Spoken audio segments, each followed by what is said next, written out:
Hello. Normally at this time of year, we would be doing an event, normally attended by about 200 people, to launch the Our Economy report. However, due to COVID-19, we're not able to be together. So I'm recording this to pull out, in just the same way that I normally would at the event, the key findings from this year's Our Economy report. Our Economy we initially developed to provide an overview of how the North East economy is doing and how it's changing over time. And as a resource, it helps us and our partners across the region to make decisions about what we're going to do and what we should focus on. And also it's a really useful tool in terms of positioning the North East for future opportunities. This year, we focused on looking at how our economy varies across our places and our communities.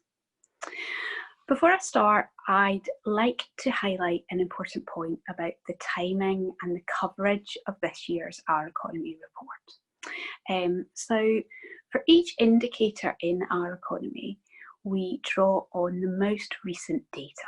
So in the main, that means that we are looking at the 2019 data, although some data sets have a bit more of a lag, so we're perhaps looking at 2018 data or some other time period.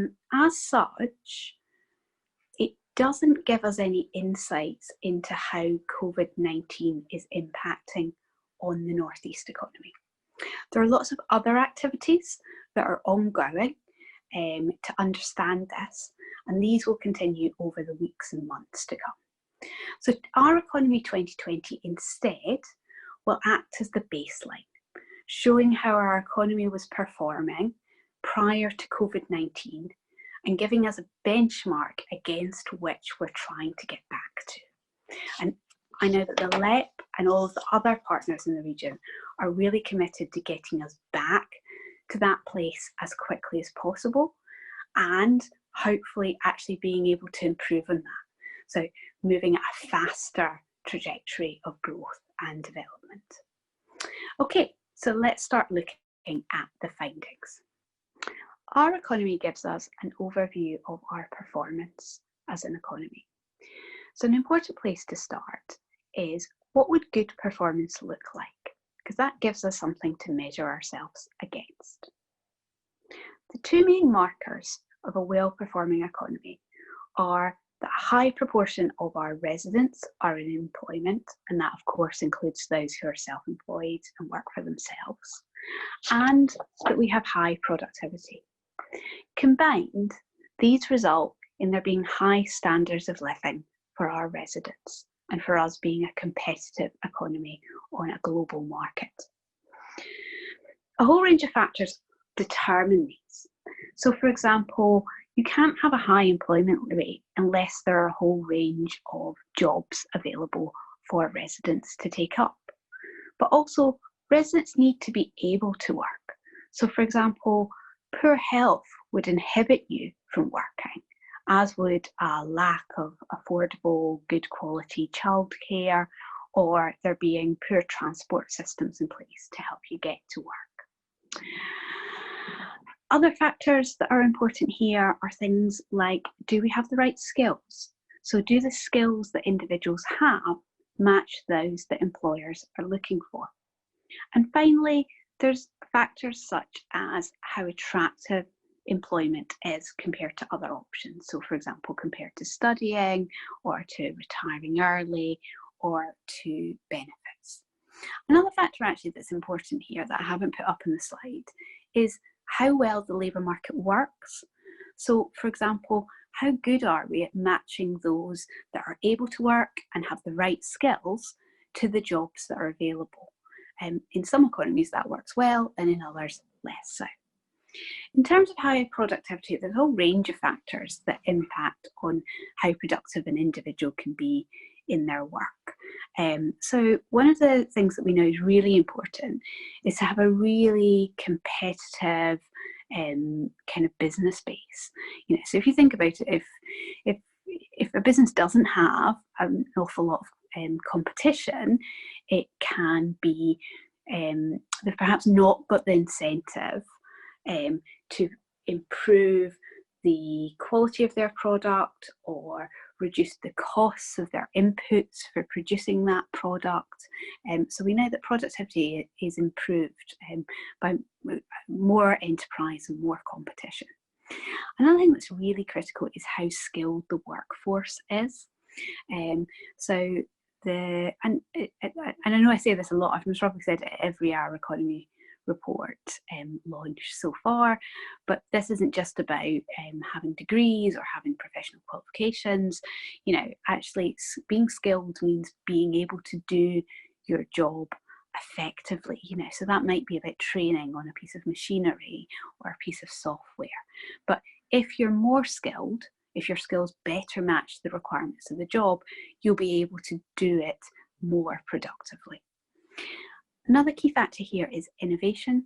So innovation, both in terms of products and in terms of processes, can really help in terms of driving forward productivity. And the final one I've called out here is investment. So both public investment into things like our transport infrastructure, our education, our health system, etc., and also private investment. So businesses being able to access money to be able to invest into things like new machinery, new technologies, premises, and actually into their workforce as well. I should stress that these aren't the only two things that are important in an economy or indeed in a society. You know, so there are ways of delivering a high employment rate and a high productivity rate that involve an equal and a just society, and there are ways of delivering this that don't deliver an equal and a just society. So we have to make really important decisions about how we will go about delivering these two headline kind of objectives. But we know that these are the things that really underpin quality of life and competitiveness. Okay, so moving on to how we are doing. Back in 2014, when the North East Strategic Economic Plan was first published, the North East was underperforming England, excluding London, on both the employment rate and the productivity rate. And actually, we also underperformed on a wide range of other indicators that link to the factors that I talked about on the last slide. You know, so we had a lower business startup rate, we had lower qualification levels, for example. And to be fair, that's why, you know, the Strategic Economic Plan set out the targets that it did, and it's very much shaped the programme of work that we've had over these last 6 years. So where are we now? Since 2014, both the employment rate and the productivity rate of the North East have increased. And actually, we've increased across a wide range of other indicators as well. So when I look at the headline indicators that we look at in our economy as a whole, we've made progress on around 60% of these. So the things that we've made progress on are very much the same things that I've called out in previous Our Economy launch events. So things like we've seen real progress in the number of people qualified to degree level and above. We've seen growth in both business startup and business growth rates.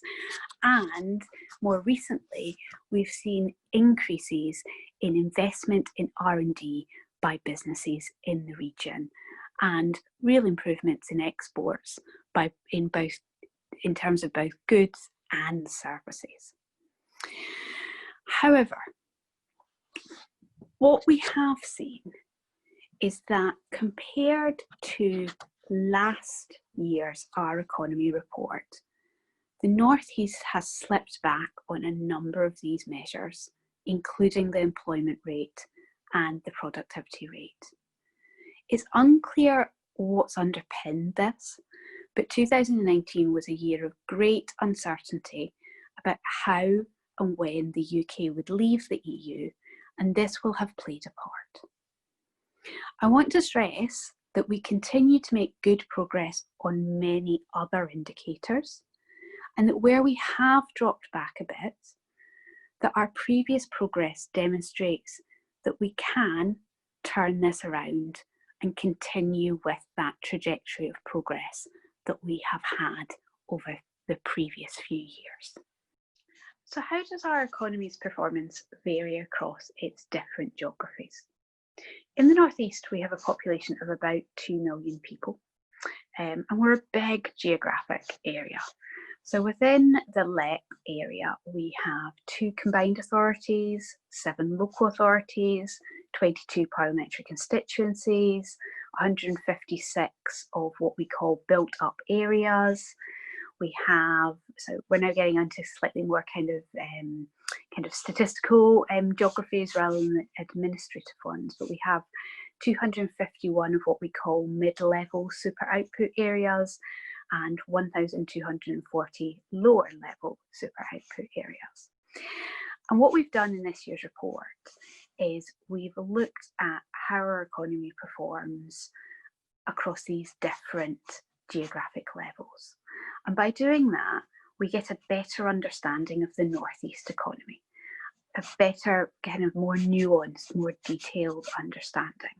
And that allows us to better target our policy responses.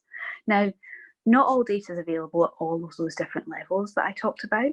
So our analysis that we've done in the report reflects a combination of both what makes more sense and what is available. So I really encourage you to go and read this section of the report, but what I'd like to do is pull out a few common themes today. So the first theme that emerges is the real diversity of our places. For many indicators we've looked at, what we see is very different pictures, stories emerging for different places. So some examples. So in general, our population structure is relatively similar across the 7 different local authorities and the 2 combined authorities. But Newcastle has a much larger proportion of 16 to 24-year-olds, so it's got a much younger population. And in contrast, Northumberland has a larger proportion in both the 50 to 64-year-old and the 65 plus age groups. So just from the very kind of get-go, the first thing that we look at in terms of population, you see a diversity across our area. There's also the diversity in terms of where our people live. So the real mix of rural and urban areas, people living in very, very densely populated areas through to places where there's a very scarce population. You also see this diversity if you look at things like the business base. So the numbers and the composition of the businesses that there are in different areas. I think one of the things that maybe quite a lot of people know is, and I talk about this quite a lot at these events and others, is that we have fewer businesses per head of population than England, excluding London, and the gap in that's really quite substantial. But actually we see variation across the region. So for example, Northumberland has a much, much higher number of businesses per capita than Sunderland does. And we also see that somewhere like Newcastle has a higher level of business startups than other areas. We also see the diversity in relation to GVA. So GVA, or gross value added, is the measure of the value of all of the goods and services that are produced within an economy. There's 2 really interesting things in relation to GVA when we look at it across our 7 local authority areas. The first is that it really varies. So GVA in Newcastle is more than twice as high as it is in South Tyneside. But the other thing that's interesting is that the source of the GVA varies. So we have 3 categories. We have production, which includes things like agriculture, energy production, and really importantly for the Northeast, manufacturing. And then we have construction, and we have services. And what we see when we look at this data is that in Sunderland and County Durham, almost a third of their GVA comes from production. But actually, when we look at somewhere like Newcastle, it's only 5%. And similarly in North Tyneside, it's 10%. So in all of our different areas, services are the largest component of GVA, but that varies from the low 60s in Sunderland and County Durham, right up to 91% in Newcastle. Another one that I think is interesting is trade. So it most probably doesn't surprise anyone that Sunderland is really the kind of predominant area in terms of exports of goods, because of the automotive manufacturing industry in Sunderland, and the real value, they're high value goods that they're exporting. But actually, when we look at service exports, it's Tyneside, so that's Newcastle, North Tyneside, Gateshead and South Tyneside. They are a really important exporter of services. But actually what we see is that all areas both import and export both goods and services. The diversity is even more distinct if we look at smaller geographic areas. So for example, there are variations in the employment rate across local authorities, but the best performing local authority in terms of employment rate is 11 percentage points higher than the worst performing local authority. So it's 78% versus 67%. But if we look at the 22 parliamentary constituencies across the North East, the variation is 20 percentage points. So Newcastle East has an employment rate of just 62% compared to 82% in Hexham. And we see similar patterns in terms of other labour market measures, such as qualifications and occupational profiles. So when we get to those lower geographic areas, there's even more diversity to see. One particular measure that I'd like to call out where we see diversity is around life expectancy and healthy life expectancy. So actually, if you just compare the 7 local authority areas, we don't tend to see very much variation between them on something like life expectancy.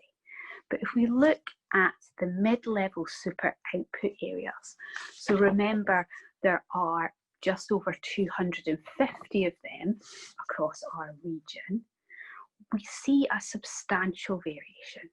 So for example, in Sunderland, life expectancy for males is 77, and that's not that dissimilar to what it is in the other local authority areas.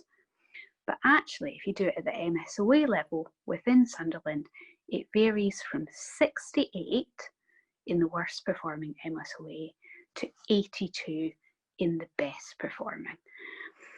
So I suppose the thing I want to highlight in relation to diversity is that for as long as we just look at the LEP, or we just look at the combined authorities or the local authorities, we miss these insights, and therefore our policy is unlikely to be as effective as if we take a more targeted approach. By understanding more, we're able to make sure that we're making better decisions. Moving on from talking about diversity, I'm sure you're all very bored of me talking about diversity by this point. I think another important finding is about the extent to which there are common issues that we face as a region. So I think a good example here is in relation to the Index of Multiple Deprivation. So this organises areas from the most deprived to the least deprived. And I think when you look at it, what's really noticeable is that, so what they do is they rank the MSOEs from kind of highest to lowest. But then they put them into bands. So the most deprived 20%, and then the next 20%, right down to the least deprived 20%. And it's really, really noticeable that all 7 of our local authority areas have places that are in the most deprived band. And indeed, they all have areas that are in all of the bands.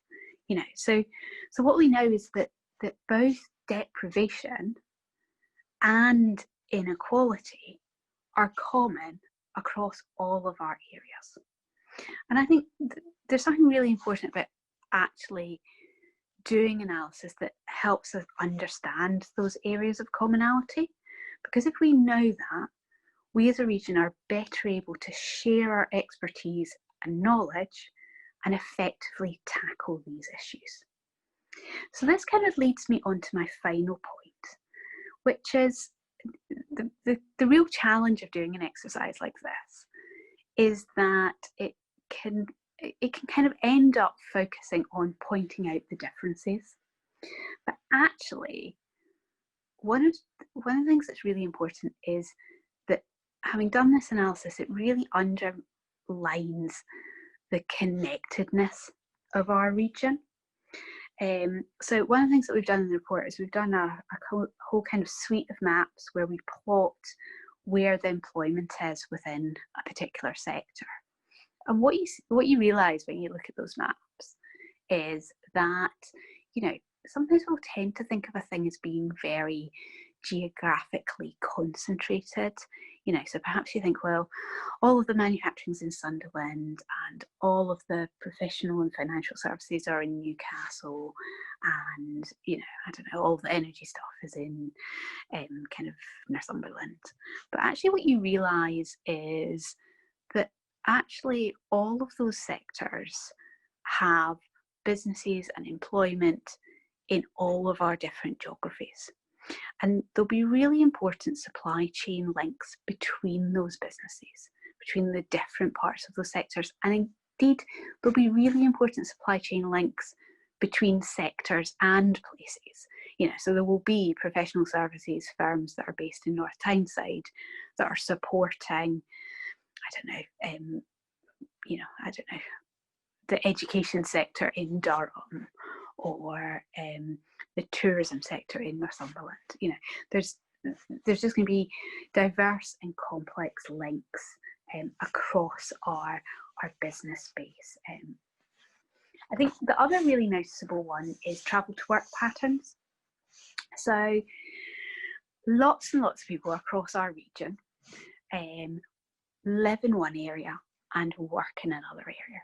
In fact, it's one of the really noticeable things is that the North East LEP as a whole has a really pretty self-contained labour market.